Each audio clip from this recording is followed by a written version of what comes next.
y la otra, digamos, por las cuestiones del Plata, las guerras civiles, digamos, en el Río de la Plata.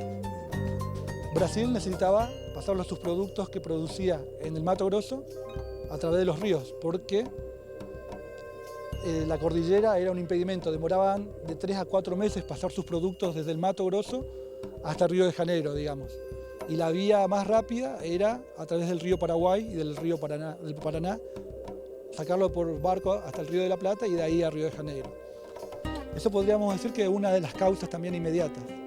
Otra, o el origen que da a la guerra de la Triple Alianza, son los conflictos internos en Uruguay, donde Mitre apoya al Partido Colorado del general Flores, junto también con el emperador Pedro II, y Solano López apoya al Partido Blanco. En realidad el Partido Blanco solicita apoyo a Solano López y él con la promesa de enviarle tropas, apoyo, digamos, a Berro, que era el presidente uruguayo antes de ser derrocado por el general Flores.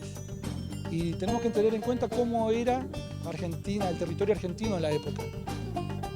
Era hasta Buenos Aires, Corrientes, parte de Santa Fe, Córdoba y Mendoza. Eso era la República Argentina en ese momento. Fue un método, digamos, de supervivencia de Mitre.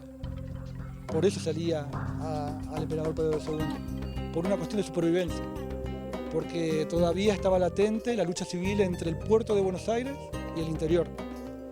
Tanto Corrientes como las otras provincias se sentían más identificados con el Paraguay, por cuestiones culturales e de idioma e de comércio. O que aconteceu é apenas lutamos, peleamos, como diz o brasileiro e gaúcho, contra Solano Lopes e não contra o país do Paraguai. Solano Lopes, quando ele foi morto no Cerro Corá, que terminou a guerra em 1870, foi apreendida a carruagem dele. Na carruagem dele tinha um manto e uma coroa. Obviamente ele queria o quê? Com essa guerra que ele iniciou, porque quem iniciou foi o Lopes. Quem fez a ofensiva, a grande ofensiva, foi o Lopes, invadindo o Mato Grosso, apreendendo o paquete com o presidente da província, e oficiais e cidadãos brasileiros que iam no navio. O que ele queria? Ele queria, por força, ter diretamente saída para o mar. O Paraguai até hoje não tem. Ele pretendeu a mão da princesa Isabel. Ele, quando o Brasil estava com questões políticas contra um partido do Uruguai, ele queria interferir para dar apoio para o outro partido, era entre os brancos e os colorados. Aí quis ser mediador, o Brasil não aceitou, nem o Uruguai.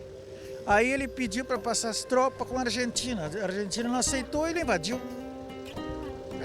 O Lopes, se ele usasse de maior diplomacia, se ele fosse mais diplomático, ele teria conseguido o intuito dele, que acredito eu e muitos historiadores, que ele queria, com isto, anexar parte da Argentina, Rio Grande do Sul, Brasil e o do Uruguai, e se tornou um imperador de tudo isso.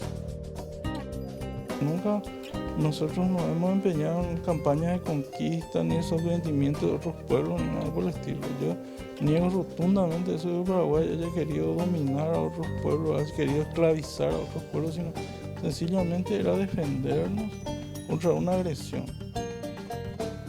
Estaba más que probada la existencia de un complot contra el Paraguay y si fuera que pretendían la libertad, la civilización y la felicidad del pueblo paraguayo, no se hubieran llevado los archivos y los caudales que también se llevaron de Piribebuy, y en este caso hay un inventario de los mismos archivos brasileños que cuentan la cantidad de cajas que se llevaron con los respectivos patacones, libras o lingotes de oro que tenía cada una de las cajas. Sin contar desde luego que muchas de esas listas habrán sido alteradas por los propios interesados en ocultar el verdadero cargamento que se llevaron.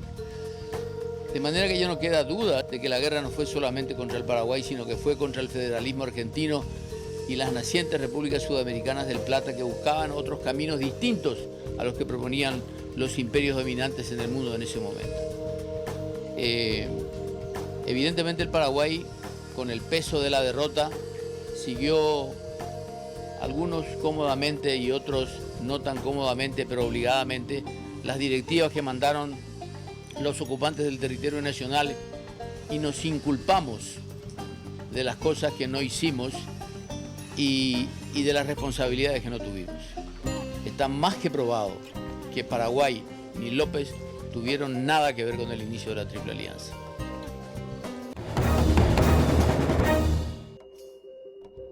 Hasta hoy, algunos estudiosos afirman que la causa principal del estallido de la guerra fue la visión equivocada de Francisco Solano López sobre los acontecimientos en el Río de la Plata. Dan a entender que el mariscal se dejó influenciar por intrigas y adulaciones, lo que no le permitió obtener una visión objetiva. Sin embargo, los documentos indican otra realidad. La verdad es que tanto el Imperio del Brasil como la Argentina de Mitre venían gestando una alianza que no podía terminar de otra manera que un conflicto bélico contra el Paraguay. Revisemos los hechos. Primero, el 18 de junio de 1864, en un lugar conocido como Puntas del Rosario, se realizó la firma de un tratado entre el ministro argentino Rufino de Elizalde, el ministro imperial Antonio Saraiva y el general Venancio Flores por el Uruguay, además de los representantes del gobierno oriental, Andrés Lamas y Florentino Castellanos. Este acuerdo sirvió para resolver las dificultades entre el gobierno de Uruguay y los revolucionarios al mando del general Flores, con la garantía del Brasil y la Argentina. Y para legitimar el acuerdo, la firma se realizó en presencia del ministro inglés Edward Thornton. Este tratado sería llamado por algunos historiadores como la verdadera Triple Alianza, ya que la firma también ponía las bases de un acuerdo contra la supuesta amenaza que representaba el Paraguay para la región. Segundo, 2 meses después, el 22 de agosto, se firmó un protocolo entre los ministros Saraiva del Brasil y Elizalde de la Argentina. El mismo consistía en un acuerdo entre el gobierno de Mitre y el Imperio en la intervención en los conflictos internos del Uruguay con el fin de quitar al Partido Blanco del gobierno y presidir supuestas elecciones libres que pudieran llevar al general Flores al poder, bajo el pretexto de mantener la independencia territorial y la soberanía de la República del Uruguay. Además, el nuevo protocolo autorizaba a las fuerzas brasileras a ingresar por el territorio argentino para cumplir el cometido. Tercero, en octubre del mismo año entró en vigencia un protocolo firmado por el canciller Elizalde de Argentina y José Pereira Leal del Brasil, en el cual se declaró que la violación del territorio argentino por tropas del Paraguay sería considerada motivo de una acción bélica por parte del gobierno de Buenos Aires, y esta a su vez contaría con la ayuda del Imperio para salvaguardar el desenvolvimiento del progreso y bienestar de los países del Río de la Plata. De este modo, la violación del territorio argentino por el Paraguay era la condición puesta para formalizar la Triple Alianza. Debemos tener en cuenta que tanto el Tratado de Puntas del Rosario como el Protocolo Saraiva-Elizalde fueron firmados antes de que el gobierno de López presentara la nota protesta del 30 de agosto contra el Imperio. Además, el Protocolo Elizalde-Pereira Leal se firmó antes de la invasión brasilera al Uruguay y posterior bombardeo a Paysandú, a sabiendas de que el Paraguay acudiría en su ayuda e indefectiblemente atravesaría territorio argentino en su intención de auxiliar al pueblo oriental. Estos acuerdos revelan que el Imperio del Brasil ya había orquestado, en complicidad con Bartolomé Mitre, una guerra contra el Paraguay.